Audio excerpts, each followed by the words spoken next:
गुरु प्यारी साध संगत जी, राधा स्वामी जी। प्यारी साध संगत जी, आप सभी के भीतर बैठे कुल मालिक को प्रणाम।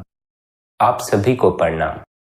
संगत जी, आज के इस रूहानियत भरे सत्संग में हमें यह समझने को मिलेगा, सदगुरु जिस भीतर के खजाने की ओर इशारा करते हैं, वह भीतर का खजाना कौन सा खजाना है और उसे हासिल करने का क्या तरीका है। सत्संग द्वारा हमें अपने भीतर बैठे गुरु के बारे में भी पता चलेगा। भीतर बैठा गुरु कौन है, उससे मिलाप कैसे होता है। इसलिए आप सभी से यही विनती है कि आज के इस सत्संग को ध्यान पूर्वक अंत तक श्रवण करें। साथ ही आपसे यह भी विनती है कि निरंतर सत्संग सुनने के लिए आप चैनल को सब्सक्राइब कर लें, नोटिफिकेशन बेल को ऑल पर सिलेक्ट कर लें। आइए पहले उस कुल मालिक से प्रार्थना करते हैं, फिर सत्संग की ओर बढ़ेंगे। हे मालिक, हे परमात्मा, हम भूले भटके जीव हैं। जानते तो हैं कि तुझे पाकर जीवन को सफल बना सकते हैं, लेकिन फिर माया के धोखे में पड़ जाती हैं, तेरी याद भूल जाती हैं। चाहते तो हैं तुझसे मिलाप करें, कोशिश भी करते हैं, लेकिन हमारी कोई कोशिश हमारे काम नहीं आती, तुझसे मिलाप नहीं होता। हे परमात्मा, हे कुल मालिक, तू हम पे कृपा कर, अपनी दया मेहर की बख्शीश कर। हमें भी उस नाम से जोड़ जिस नाम से जुड़कर तुझसे मिलाप हो जाता। हे मेरे मालिक, हम तुझ तक पहुंचने के काबिल नहीं हैं, तू हम पे कृपा कर, हमें अपने तक पहुंचाने के मार्ग दिखा। हमें अपने तक पहुंचा, हमें अपने में समाकर अपना ही रूप बना ले। आइए इसी प्रार्थना के साथ सत्संग की ओर बढ़ते हैं। सत्संग के वचन हैं, सतगुरु करें ये राज बखाना, घट में बसे वो नाम खजाना। संगत जी, आपने भी कई बार सदगुरुओं को कहते सुना होगा, अपने भीतर की दौलत हासिल करो, भीतर के खजाने की तलाश करो। भीतर का वह खजाना क्या है, भीतर की वह दौलत क्या है? वह नाम की दौलत है, वह नाम का खजाना। कौन सा नाम? वह नाम जो हम सभी के भीतर धुन के रूप में गूंज रहा है।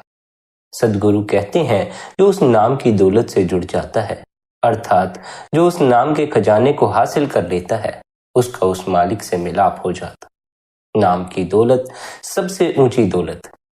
सामाजिक दौलत हासिल करने वाला समाज में सम्मान पाता है, और जो नाम की दौलत हासिल कर लेता है, वह दूर दरगाह में भी सम्मान पाता है। उसके लिए उसके घर के द्वार यानी सचखंड के द्वार खुल जाते हैं। एक तो दौलत है बाहर, एक दौलत है भीतर। बाहर की जो दौलत है उसे तो सब हासिल कर लेते, लेकिन जो भीतर की दौलत है, भीतर की उस दौलत को कोई विरला जीव ही हासिल करता। हर किसी को भीतर के खजाने का पता नहीं है, हर किसी को इस खजाने तक पहुंचने के मार्ग का पता नहीं है। जिसे इस खजाने की खबर है, जिसे इस खजाने तक पहुंचने वाले मार्ग की खबर है, वह दूसरे जीवों को क्या समझाता है? वह दूसरे जीवों को यह समझाता है कि यह जो नाम का खजाना है, इसे खोजने की भी आवश्यकता नहीं, इसे हासिल करने की भी आवश्यकता नहीं। यह पहले से तुम्हारे भीतर मौजूद है। तुम पहले से ही इस खजाने के हकदार हो, इस दौलत के हकदार हो, लेकिन अभी इस नाम की परख नहीं है, इसलिए इस नाम की दौलत से वंचित हुए बैठे। इसका अर्थ यह नहीं है कि यह नाम की दौलत आपकी नहीं है। जिस दिन परख कर लोगे, पहचान कर लोगे, उस दिन भीतर छिपी नाम की दौलत आपकी हो जाएगी। जो नाम की दौलत हासिल कर लेता है, उनसे मिलाप करने के लिए परमात्मा का भी दिल धड़कता है। परमात्मा यूं तो सभी से मिलाप करना चाहता, पर जो नाम से जुड़ते हैं, उन्हीं का परमात्मा से मिलाप हो पाता है। उसके पीछे का कारण यह है कि जिसे अपने भीतर नाम सुनाई पड़ना शुरू हो जाता है, उसे उस मालिक पर विश्वास भी होना शुरू हो जाता है। एक बार उस मालिक के होने पर विश्वास हो जाए, फिर साधक अपनी यात्रा से पीछे नहीं हटता। जब तक वह परमात्मा में समा नहीं जाता, तब तक वह अपने जीवन में साधना करता रहता है, भजन बंदगी करता रहता है। जिन जीवों को परमात्मा के होने की कोई झलक नहीं मिलती, भीतर के प्रकाश की या नाम की ध्वनि सुनाई नहीं पड़ती, उनका परमात्मा पर पूर्ण विश्वास कायम नहीं हो पाता। उनका इस बात पर विश्वास नहीं हो पाता कि परमात्मा है। उन्हें उस कुल मालिक के होने पर पूर्ण भरोसा नहीं होता। बिना भरोसे के यात्रा पूरी नहीं होती। बिना भरोसे के हम चलने को राजी नहीं होते। चले ही नहीं तो पहुंचना कैसे हो। लेकिन हम पहले मंजिल के होने का प्रमाण मांगते हैं, फिर कहीं चलने को राजी होते। आध्यात्मिक यात्रा में मंजिल का मूल्य नहीं होता, यात्रा का मूल्य होता है। आप मंजिल पर पहुंचते हैं या नहीं, इसका मूल्य नहीं होता, आपके चलने का मूल्य होता है। साधक को धीरे धीरे यह समझ आनी शुरू हो जाती है कि मेरा पहुंचना महत्वपूर्ण नहीं है, मेरा पहुंचने के लिए निरंतर कुछ कदम चलना आवश्यक है। अगर आप बंदगी करते हैं, ध्यान करते हैं, तो कोई लक्ष्य साध कर मत बैठ जाना। अगर लक्ष्य तय करके बैठ जाओगे, मंजिल तय करके बैठ जाओगे, तो ध्यान मंजिल पर ही टिका रह जाएगा, यात्रा पर ध्यान न दे सकोगे। बंदगी करो, भजन सिमरन में बैठो, तो बिना किसी लक्ष्य को साधे हुए बैठो। किसी उम्मीद में मत बैठो, किसी मंजिल की कल्पना किए मत बैठो। मंजिल पर पहुंचने की फिक्र भी मत करना, इस फिक्र को भी छोड़ देना। अपनी तरफ से तो रोज कुछ कदम चलते रहो, रोज ध्यान में बैठो। अपनी तरफ से तो बस चलने की फिक्र करो, यात्रा की फिक्र करो। बाकी मंजिल पर पहुंचना तो उस मालिक के हाथ में है। जब हम निरंतर बंदगी और ध्यान करना शुरू कर देते हैं, तो अवश्य ही देर सवेर वह मालिक हम पर अपनी बख्शीश भी करता है। जो उस कुल मालिक से मिलने की ठान लेता है, वह मालिक उसे अपने साथ मिलाने के लिए उसे नाम से जोड़ने की व्यवस्था करना भी शुरू कर देता। वह परमात्मा जीव को नाम से जोड़ने के लिए, हमारी देह के भीतर गूंजते धुनात्मक नाम से जोड़ने के लिए हमारा किसी पूर्ण सद्गुरु से मिलाप करवा देता। पूर्ण सद्गुरु नाम से जुड़े हुए होते हैं, उन्होंने अपने भीतर खोज करके नाम की दौलत को हासिल कर लिया होता है। इसलिए हमें पूर्ण सद्गुरु की शरण में जाना पड़ता है। हमें तो पता नहीं कि भीतर नाम कहाँ मौजूद है, नाम है भी भीतर मौजूद या नहीं मौजूद है, या उसे हासिल करने का क्या तरीका। हमें उस तरीके को सीखने के लिए गुरु की शरण में जाना पड़ता है, क्योंकि गुरु के पास वह तरीका मौजूद है जिसके द्वारा भीतर गूंजते नाम से जुड़ा जा सकता। जब हम किसी पूर्ण सद्गुरु की शरण में जाते हैं, उस सद्गुरु की सच्चे हृदय से सेवा करते हैं, उस सद्गुरु के उपदेश को सच्चे हृदय से सुनते और समझते हैं, तब वह सद्गुरु हमें अभ्यास की युक्ति देता है, हमें नामदान देता। नामदान मिल जाने के बाद, किसी पूर्ण सद्गुरु द्वारा दीक्षित हो जाने के बाद जीव की आध्यात्मिक यात्रा शुरू हो जाती। नामदान मिलने के बाद जब हम सद्गुरु द्वारा दी गई हिदायतों के अनुसार निरंतर बंदगी और ध्यान में बैठते हैं, तो एक दिन वह नाम हमारे भीतर प्रकट हो जाता। वह नाम यूं तो हमारे भीतर ही मौजूद है, लेकिन मन के जोर के कारण वह अभी हमें स्पष्ट सुनाई नहीं पड़ता। जैसे जैसे भजन बंदगी करने से मन शांत होना शुरू हो जाता है, भीतर गूंजता वह नाम भी सुनाई पड़ना शुरू हो जाता। नाम की वह दौलत हम सभी के भीतर मौजूद है। उस दौलत को हासिल करने के लिए परमात्मा पहले हमारा किसी पूर्ण सद्गुरु से मिलाप करवाता है, फिर उस पूर्ण सद्गुरु द्वारा हमें नामदान मिलता है। फिर उस नामदान को हासिल करने के बाद जब हम मेहनत करते हैं, कोशिश करते हैं, हमारे भीतर वह नाम प्रकट हो जाता है जिसके बारे में आप फरमाते हैं, नाम रसायन घट में झरना। उसे खोजने के लिए कहीं जंगलों पहाड़ों में चले जाने की आवश्यकता नहीं है, वह नाम तो आपके भीतर ही मौजूद है। आप चाहें तो शोर शराबे में बैठकर भी अपने भीतर गूंजते नाम को सुन सकते हैं। और यह बात स्मरण रखें, जो नाम को सुनना शुरू कर देते हैं, उन्हें शोर शराबे में बैठे बैठे भी भीतर शांति का अनुभव होना शुरू हो जाता। हम तो शांति की खोज में जंगलों पहाड़ों पर निकल जाते हैं, शोर शराबे से दूर भाग जाते हैं, भीड़ से, लोगों से दूर भाग जाते।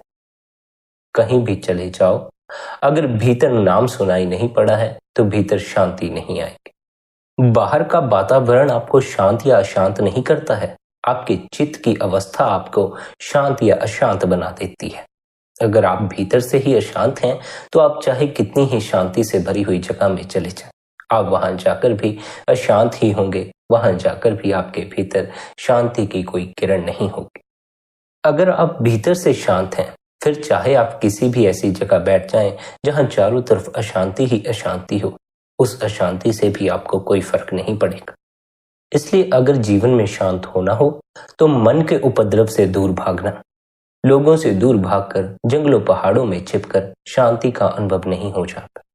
शांति और अशांति कहीं बाहर से उपलब्ध नहीं होती, आपके चित्त की अवस्था पर निर्भर करता है। जितनी अशांति हमारे भीतर है उतनी अशांति तो कहीं बाहर है ही नहीं है। हम अपने को भीतर से शांत करने का कोई उपाय नहीं करते, हम बाहर से शांति खोजने के कई उपाय करते। भीतर से शांत होने के लिए, इस मन के उपद्रव से बचने के लिए सद्गुरु हमें क्या समझाता है?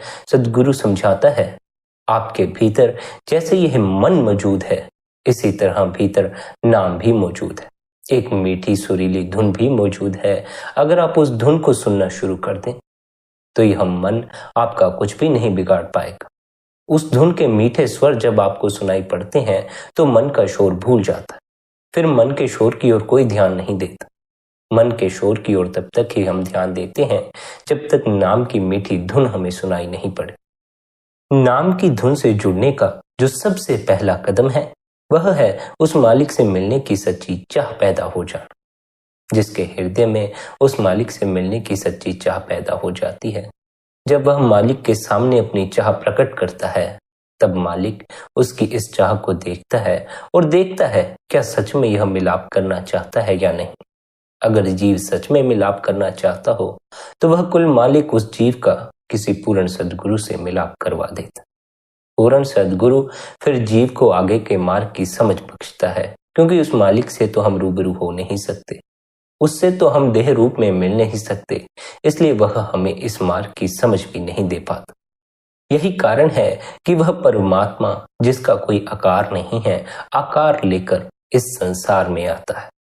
फिर उसे जिन जिन जीवों को तारना होता है, उन जीवों को तारने के लिए उन्हें नामदान बख्श देता है। वह परमात्मा ही सद्गुरु है, सद्गुरु ही परमात्मा है। दोनों में जरा सा भी भेद नहीं है। आप भी परमात्मा हैं, परमात्मा ही आप भी हैं। आप में और परमात्मा में भी कोई भेद नहीं है। अगर परमात्मा को अपने से अलग कर दोगे तो फिर उसमें समाने का कोई उपाय नहीं रह जाएगा। आप उससे अलग हो नहीं सकते, इसीलिए उसमें समा भी सकते हैं। उस मालिक से अपने को अलग करने का कोई उपाय नहीं है। हम सदा से उस मालिक से जुड़े हुए हैं, सदा से उस मालिक में ठहरे हुए हैं, लेकिन बड़े होते होते हमें इस बात का विस्मरण हो गया। माया का पर्दा, मन का पर्दा मजबूत होता चला गया और जो सत्य था वह दिखाई पड़ना बंद हो गया। माया का अर्थ क्या होता है? माया का अर्थ होता है जो सत्य को छिपा लेती है। सत्य है वह परमात्मा, लेकिन माया ने हमें इस भुलेखे में डाल दिया है कि सत्य तो यह देह है, सत्य तो यह मन है। हम देह और मन से चिपक गए। इस देह और मन से जो परे है उसकी फिर हमें कोई खबर नहीं लग सकी। इस देह और मन के दायरे से जो परे है वही आत्मा है, वही परमात्मा है। वह परमात्मा हम सभी के भीतर बैठा है। हम चाहें तो अभी अपने को मिटाकर उस परमात्मा में समाकर परमात्मा का रूप हो सकते, लेकिन अपने मिट जाने का भय हमें परमात्मा में समाने नहीं देता। हम अपने को बचाए रखकर मालिक में समा जाना चाहते हैं। हम चाहते हैं हमारा अस्तित्व भी कायम रहे, हमारी मैं भी बची रहे। हम चाहते हैं हमें अपना कुछ देना भी ना पड़े और हमें परमात्मा भी मिल जाए। परमात्मा जिसे चाहिए हो उसे तो अपना सब कुछ लुटा देना पड़ता, उसे तो अपने आप तक को परमात्मा को न्यौछावर कर देना पड़ता। अपने को मिटा देने की हिम्मत साधारणतः जीव में नहीं होती। निरंतर भजन बंदगी करने से, निरंतर ध्यान करने से यह हिम्मत भी भीतर पैदा हो जाती। फिर कहीं जाकर जीव अपने को मिटाकर उस मालिक में समाने को तैयार होता। इसलिए साधक को बार बार यह उपदेश दिया जाता है कि निरंतर बंदगी में बैठो, निरंतर ध्यान में बैठो। एक ही दिन में इतनी हिम्मत नहीं जुटा लोगे कि अपने आप को भुलाकर अपने आप को पूरी तरह मालिक में लीन कर दो। कई बार अपनी याद आएगी, कई बार मन पकड़ लेगा, कई बार संसार के रस मीठे लगने शुरू हो जाएंगे। कई बार जी चाहेगा कि छोड़ो यह अध्यात्म की यात्रा, छोड़ो यह मालिक तक पहुंचने की यात्रा, संसार के रसों का स्वाद लो, क्योंकि संसार के रस तो आसानी से उपलब्ध हो जाते, लेकिन भीतर का रस आसानी से उपलब्ध नहीं होता। उसके लिए हम निरंतर बंदगी में बैठते हैं, निरंतर ध्यान में बैठते हैं, लेकिन निरंतर बंदगी में बैठने से हमें भीतर रस का अनुभव नहीं होता, जिस कारण हम निराश हो जाते हैं और वह निराशा हमें जोर मारती है संसार के रसों की ओर बढ़ने के लिए। वह निराशा हमसे कहती है कि जब भीतर का स्वाद नहीं लगा तो बाहर के स्वाद क्यों छोड़ते, कोई एक रस तो पकड़े रखो। बस यही मन की चाल होती है। जब तक हम भीतर के स्वाद के करीब पहुंचते हैं तब तक मन हमें बाहर के स्वादों में उलझा देता। मन जानता है अगर जीव नाम से जुड़ गया तो फिर उसके बचने का कोई चारा नहीं रहेगा। मन बाहर के रसों का आशिक है। मन अगर कायम है तो इंद्रियों के रसों के कारण, बाहर के रसों के कारण। अगर बाहर के स्वाद, इंद्रियों के स्वाद मन को मिलने बंद हो जाएं, तो फिर मन का होना भी नहीं हो सकता। इसलिए मन पूरी कोशिश करता है कि जीव इन इंद्रियों के रसों से मुख ना मोड़े। वह जीव को इंद्रियों के रसों में उलझाए रखने के अनेक उपाय खोजता है। नाम का वह रस जीव को संसारिक रसों से मोड़ देता है। बस इसी बात से मन घबरा जाता। मन अपने को मिटने नहीं देना चाहता। मन जीव को नाम से जुड़ने नहीं देता, अनेक तरह की बाधाएं खड़ी करता है। लेकिन जो जीव मन के कहे न चलकर गुरु के उपदेश को स्मरण रखता है, गुरु के कहे अनुसार चलता है, उसका फिर मन कुछ नहीं बिगाड़ सकता। उसे फिर देर सवेर अपने भीतर नाम का स्वाद लगना शुरू हो जाता। जिसने नाम का रस चख लिया, जिसने नाम की दौलत हासिल कर ली, उसके लिए संसार के सभी रस फीके पड़ जाते हैं। उसके लिए संसार की सारी दौलत फीकी पड़ जाती। स्मरण रहे, संसारिक दौलत तो आपसे छीनी भी जा सकती, लेकिन नाम की यह दौलत आपसे कभी भी नहीं छीनी जा सकती। फिर चाहे कोई कितना ही कुशल चोर क्यों ना हो, इस नाम को छीनने में उसकी सारी कुशलता व्यर्थ हो जाती। नाम की दौलत आंतरिक दौलत है। आंतरिक दौलत को हमसे कोई भी नहीं छीन सकता। संसारिक दौलत बाहरी दौलत है, उसे हमसे कोई भी छीन सकता। इसलिए सद्गुरु समझाता है, नाम की दौलत को हासिल करो। नाम की दौलत को कोई तुमसे छीन नहीं सकेगा। संसारिक दौलत तो तुमसे कोई भी छीन कर ले जाएगा। ऐसी दौलत से भला क्या सुख हो सकता है जो छीन सकती है। जो छीन सकता है उसका तो भय ही होता है, उसके छिन जाने का तो डर ही बना रहता। फिर वह दौलत छीन न जाए, उसके प्रयास में हम अपना पूरा जीवन बर्बाद कर देते। अंत में हमारी सारी दौलत धरी की धरी रह जाती है। अंत में हमें खाली हाथ जाना पड़ता। नहीं भी अगर छीनी चोरों ने आपकी धन दौलत, नहीं भी छीनी अगर आपके परिवार वालों ने आपकी जमीन जायदाद, तो वह मौत तो छीन ही लेगी। मौत तो सब कुछ छीन लेगी। रिश्तेदार जमीन जायदाद छीन लेंगे, बीमारियां धन छीन लेंगी, दुश्मन परिवार वालों को छीन लेंगे। फिर भी वे सब कुछ आपसे एक साथ नहीं छीन सकते। नहीं भी तो एक चावल का दाना तो आपके पास बच ही जाएगा। पर मौत आपसे सब कुछ छीन लेती है। मौत तो एक चावल का दाना भी आपके पास नहीं रहने देती। फिर आपकी ये जमीनें, आपकी ये धन दौलत भला आपकी कैसे हो सकती है? फिर भला यह आपके साथ कैसे जा सकती? इस दौलत के लोभ में मत पड़े रहना, क्योंकि यह दौलत अंत में छिन जाती। जो छिन जाता हो सिर्फ उसी की खातिर जीते रहना, अपने जीवन को बर्बाद कर देना है। जीवन में कुछ ऐसा हासिल करो जो कभी भी छिने नहीं। जीवन में कोई ऐसी कमाई करो जिसे मौत भी आपसे छीन न सके। वह कौन सी कमाई है? वह नाम की कमाई है। नाम की दौलत इकलौती ऐसी दौलत है जिसे मौत भी आपसे छीन नहीं सकती। छिन जाएगा मकान, छिन जाएगी पत्नी, छिन जाएंगे बच्चे, लेकिन नाम की दौलत अगर हासिल कर लो तो उसे कोई भी आपसे छीन नहीं सकता। वही कमाई जीवन में करना जिसे आप अपने साथ लेकर जा सको। वह कमाई ही मत करते रह जाना जो अंत में यहाँ की यहाँ ही धरी रह जाए।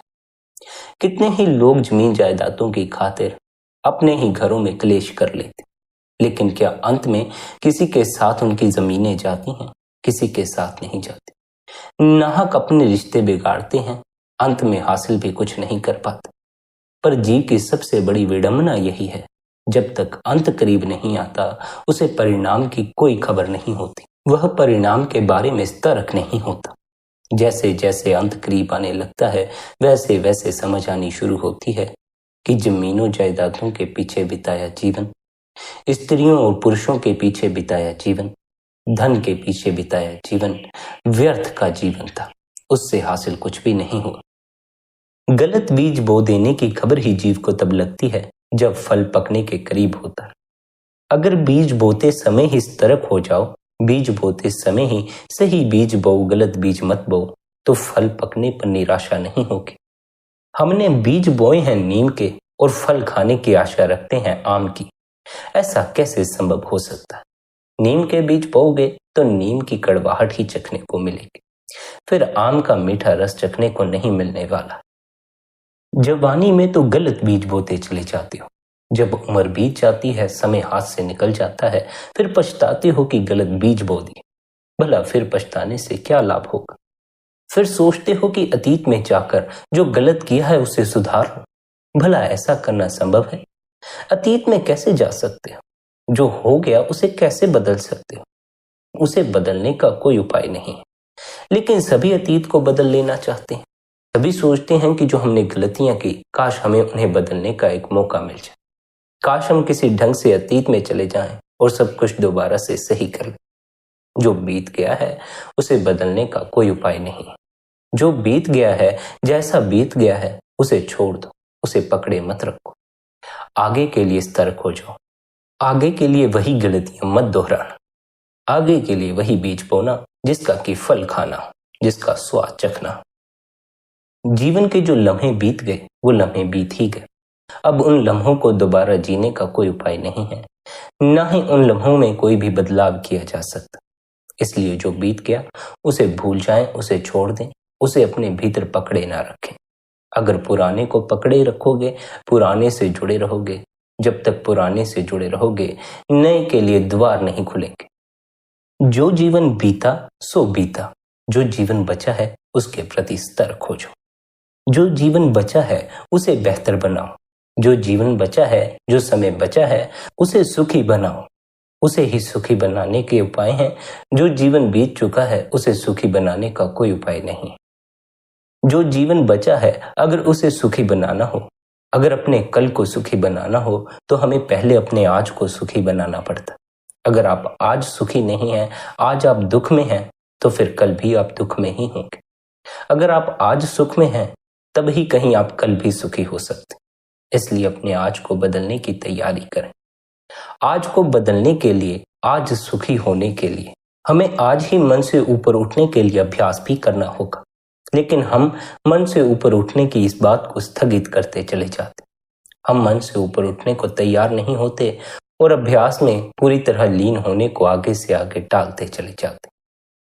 जब तक मन से ऊपर उठने को टालते रहोगे, मन से परे होने को टालते रहोगे, तब तक दुख भी जीवन में बना रहेगा। इसलिए टालना मत, आज ही मन से ऊपर उठने का प्रयास करना। आज ही इस तरह बंदगी में लीन हो जाओ कि अगर मौका बन आए मालिक से मिलने का, इस संसार से ऊपर उठने का, तो आप मालिक में मिलने के लिए राजी हो जाए। ऐसा ना हो आप संसार को पकड़े रखना चाहें। आमतौर पर तो ऐसा ही होता है। हम बंदगी के दौरान भी संसार को छोड़ने को राजी नहीं होते। अगर हमें ध्यान के समय सुर्त के जरा से ऊपर खींचने का अनुभव होता है, हमारे हाथ पैर सुन्न होने लगते हैं, तो हम उस अनुभव को नहीं पकड़ते, हम घबरा जाते हैं, हम मन को पकड़ लेते। ध्यान के समय मृत्यु का भय लगता ही है। ध्यान महामृत्यु है। साधारण मृत्यु तो आपसे आपकी देह छीनती है, ध्यान की मृत्यु आपसे आपका मन छीन लेती। देह दुखों की जड़ नहीं है, मन दुखों की जड़ है। इसलिए ध्यान की मृत्यु मरो, क्योंकि ध्यान की मृत्यु मरकर ही दुख की जड़ें काटी जा सकती।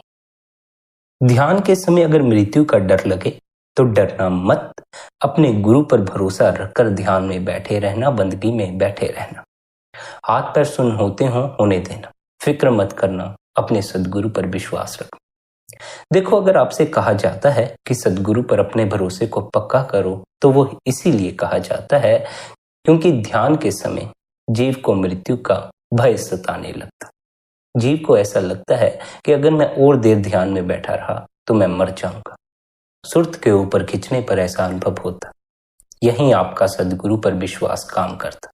अगर आपको सदगुरु पर विश्वास हो, सदगुरु पर भरोसा हो, तो आप उस घड़ी में सदगुरु के वचनों पर भी भरोसा करते। सदगुरु के वचन क्या हैं?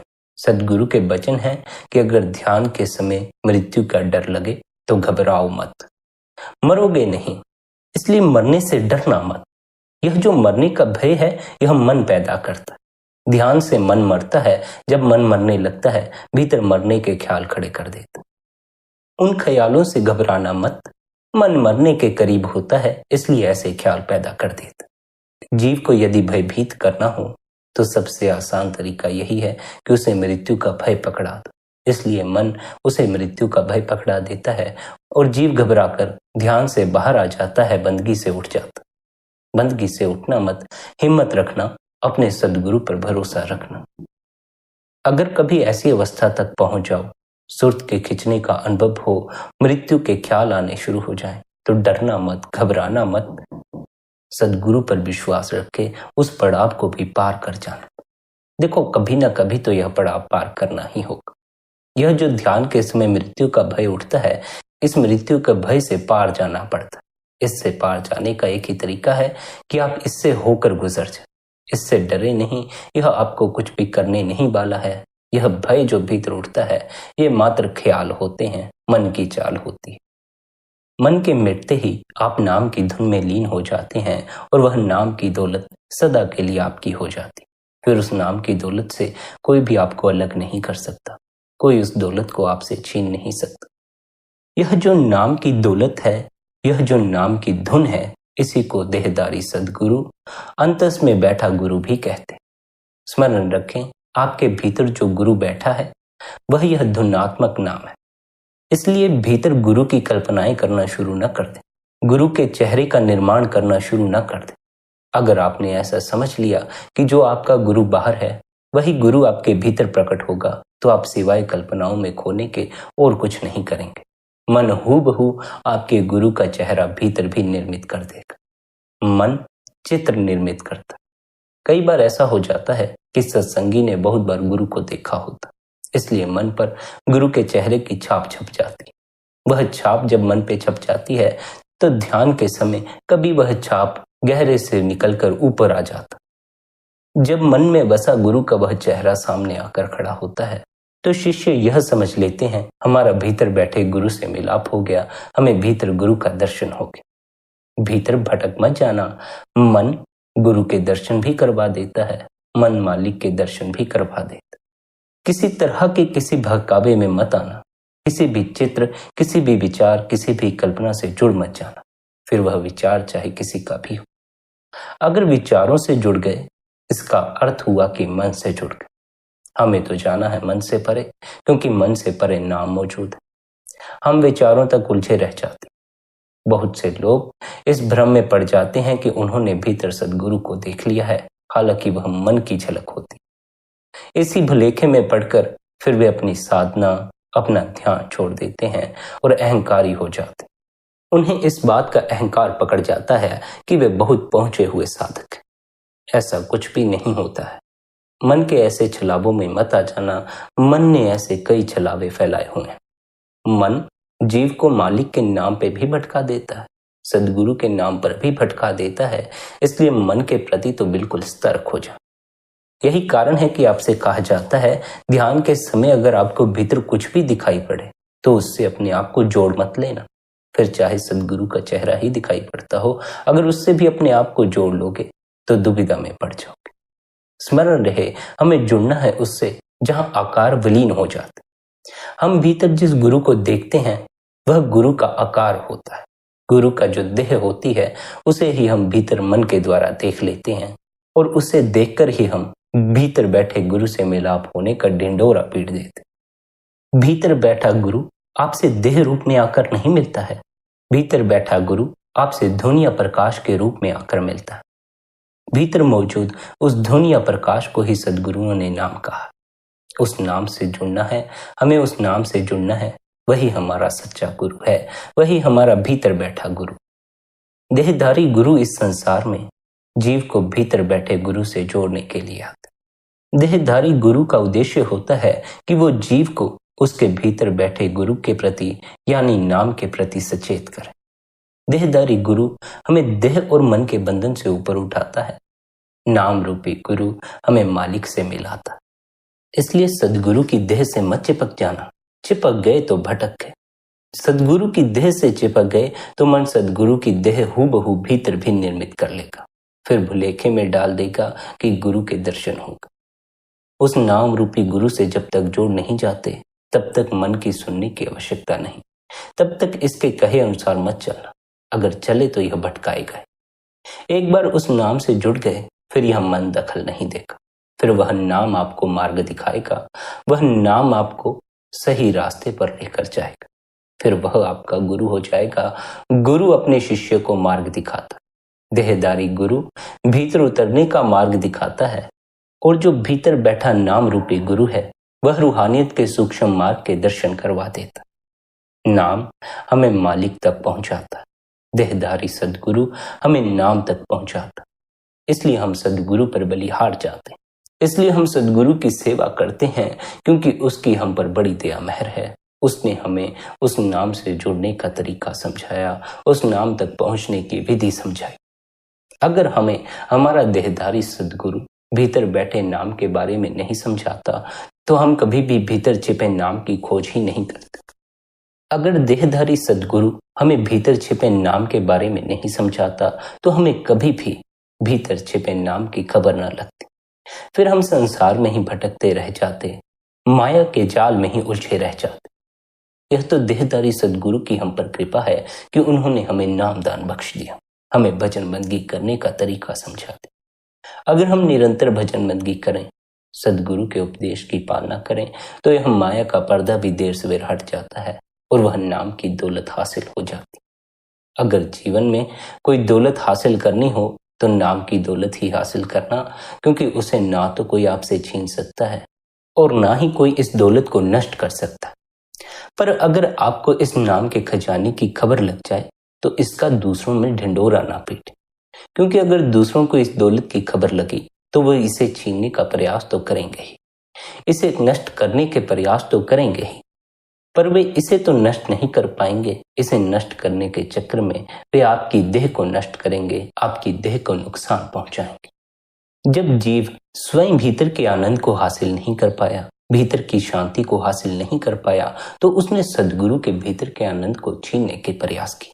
वह सदगुरुओं के भीतर का आनंद तो नहीं छीन पाया, सदगुरुओं के भीतर की शांति तो नहीं छीन पाया, मगर उसने सदगुरुओं की देह जरूर छीन ली। इस संसार में बहुत से ऐसे संत महात्मा हुए हैं जिन्हें हमने बहुत कष्ट पहुंचाया, जिन्हें हमने सूली पर चढ़ा दिया, जिन्हें हमने मार दिया। किस लिए मार दिया? इसलिए मार दिया क्योंकि जो सदगुरु कहता था वह हमें उपलब्ध नहीं हुआ। हम हासिल न कर सके भीतर के आनंद को, इसलिए हमने सदगुरु की बातों को झूठ बता दी। हम हासिल न कर सके भीतर का नाम, इसलिए हमने सदगुरुओं के वचनों को झूठ बता दिया, कह दिया कि ये झूठ बोलते हैं, भीतर नाम जैसा कुछ भी नहीं। जो स्वयं हासिल न कर सके वे आपसे छीनने का प्रयास करेंगे ही।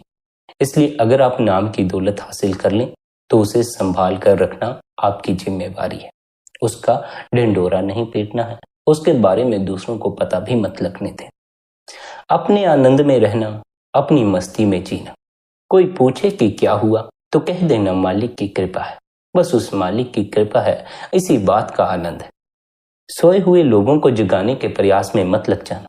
सोए हुए लोगों को जगाने का प्रयास करो तो वे जागे हुओं को ही नुकसान पहुंचाते।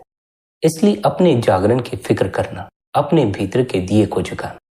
अगर आपके भीतर का दिया जग गया, तो फिर आपको दूसरों को अपने भीतर के प्रकाश के बारे में बताना नहीं पड़ेगा। फिर तो स्वतः से ही प्रकाश की किरणें दूसरों पर पड़नी शुरू हो जाएंगी। अगर आप चाहते हैं दूसरों के भीतर का दिया जगे, तो उसके लिए पहले अपने भीतर का दिया जगा लें। अगर आप चाहते हैं दूसरे उस नाम से जुड़ें, तो पहले अपने आप को नाम से जोड़ लें। जब तक स्वयं मालिक में न समा जाओ, तब तक दूसरों को मालिक में समाने के उपदेश भी मत देना, क्योंकि फिर वह उपदेश बिना अनुभव के दिए जाएंगे। बिना अनुभव के दिए गए उपदेश में सत्य नहीं होता। बिना अनुभव के दिए गए उपदेश यहाँ वहां से सुनी गई बातें होती। सभी सुनी गई बातें, सभी इकट्ठा किया के ज्ञान नाम की धुन के सुनाई पड़ते ही फीका पड़ जाता। फिर उस ज्ञान का कोई मूल्य नहीं रह जाता। नाम परम ज्ञान का अनुभव करवाता है। परम ज्ञान कब घटता है? जब आप चीजों को वैसा ही देखना शुरू कर देते हैं जैसी वे हैं। अपनी तरफ से आप कोई कल्पना, कोई विचार या फिर अन्य कोई छेड़खानी नहीं करते। जिस चीज का ज्ञान आपने पहले से ही इकट्ठा कर लिया होगा, उसके प्रति आप मूर्छित हो जाएंगे, उसके प्रति आप सतर्क नहीं हो पाएंगे। फिर जो ज्ञान आपने इकट्ठा कर लिया है, वही आपके लिए जीवन भर काम करता रहेगा। जैसे कुल मालिक है वह परमात्मा है। हमने उसका ज्ञान यहाँ वहां से इकट्ठा कर लिया है, उसकी बातें सुन ली हैं और उन बातों के आधार पर, उस इकट्ठे किए ज्ञान के आधार पर उसकी कल्पना कर लेते हैं, उसके प्रति धारणाएं बनाए बैठे। हमारी ये धारणाएं, हमारा यह ज्ञान, हमारी यह बुद्धि उस मालिक को भी सीमा में बांध देते। उस मालिक को सीमा में बांधने का कोई उपाय नहीं। वह असीम है, वह अनंत है। अगर उसे अपने इकट्ठे किए ज्ञान से समझने की कोशिश करोगे तो कभी भी समझ नहीं पाओगे। इसलिए जीवन भर जितना भी ज्ञान इकट्ठा किया है उस सारे ज्ञान को ही छोड़ दें।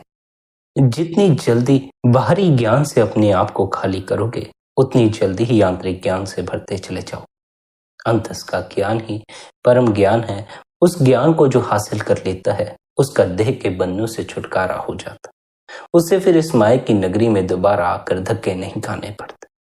अगर बार बार दुख ही भोगना चाहते हो, बार बार जिंदगी में धक्के ही खाना चाहते हो, तब फिर जुड़े रहो इस माया की नगरी से, जुड़े रहो यहाँ के पदार्थों से, यहाँ के लोगों से मोह किए रहो। बस इस बात का स्मरण रखना कि अब इस जन्म में हमने बाहर के पदार्थ इकट्ठे करके, हमने दूसरों से मोह करके अब तक भी दुख ही हासिल किया। हमें इस जन्म में भी कोई सुख का अनुभव नहीं हुआ, तो अगले जन्मों में भी हम यही सब फिर से दोहराने वाले। इसके अतिरिक्त और करने को क्या है? हर एक बच्चा जो जन्म लेता है उसे हम जीवन के लक्ष्य के बारे में क्या सिखाते हैं? यही तो सिखाते हैं कि अच्छे से पढ़ाई लिखाई करो, अच्छी नौकरी करो, शादी करो, बच्चे करो, फिर बुढ़ापे में मर जाओ। जो एक कर रहा है वही सब कर रहे हैं, लेकिन मजे की बात तो यह है सुख किसी को भी नहीं है। सभी सोचते हैं धन में सुख है, इसलिए सभी धन कमाते हैं, लेकिन सभी को सुख प्राप्त नहीं होता। सभी सोचते हैं शादी ब्याह में सुख है, शादी कर लेते हैं, सुख का पता नहीं चलता। सभी सोचते हैं बच्चों में सुख है, बच्चे कर लेते हैं, सुख का पता नहीं चलता। सुख तो है भीतर छिपे नाम में। अगर सुखी होना हो तो भीतर छिपे नाम को प्रकट करना। भीतर जो नाम की दौलत है उसे हासिल करना। अगर आप नाम की दौलत हासिल कर लोगे तो उसके बाद फिर जीवन में आनंद ही आनंद है। उसके बाद फिर आपको कुछ भी और करने की आवश्यकता नहीं रह जाती। स्मरण रखें, जब नाम की धुन सुनाई पड़ना शुरू हो जाती है फिर अभ्यास करने की भी आवश्यकता नहीं रह जाती। इसलिए जीवन में उस अवस्था तक पहुंचे जहां आपको अभ्यास भी ना करना पड़े और आप अभ्यास के बावजूद भी मालिक से जुड़े रहें। अभ्यास के बावजूद भी आपका आनंद कहीं विलीन ना होता हो, अभ्यास के बावजूद भी मन आप पर हावी ना होता। परमात्मा करे उस अवस्था की खबर आपको भी लगे, पर उसके लिए आप सभी से यही विनती है कि आप अपना फर्ज अदा करें, अपनी ड्यूटी निभाएं। आप निरंतर भजन बंदगी में बैठे, निरंतर ध्यान में बैठे। गुरु द्वारा दिया अभ्यास आपको भीतर बैठे नाम से जोड़ता है। देहधारी सदगुरु आपको भीतर बैठे गुरु से जोड़ता है और भीतर बैठा गुरु वह नाम आपको मालिक से जोड़ता। इसलिए अपनी तरफ से निरंतर कोशिश करें, निरंतर अभ्यास में बैठें। संगत जी, आज के इस सत्संग को यहीं पर विश्राम देते हैं। यदि आज का यह सत्संग आपको अच्छा लगा हो तो आज के इस सत्संग को आप अपने मित्रों और संबंधियों के साथ शेयर भी कर सकते हैं। बाकी आपकी अपनी मौज है। अपना ख्याल रखें, सबके प्रति भीतर भले की कामना रखें। इतने प्रेम और प्यार से आपने सत्संग को सुना, उसके लिए आप सभी का धन्यवाद। आप सभी के भीतर बैठे कुल मालिक को प्रणाम। आप सभी को प्रणाम। मेरा यह प्रणाम स्वीकार करें। राधा स्वामी जी।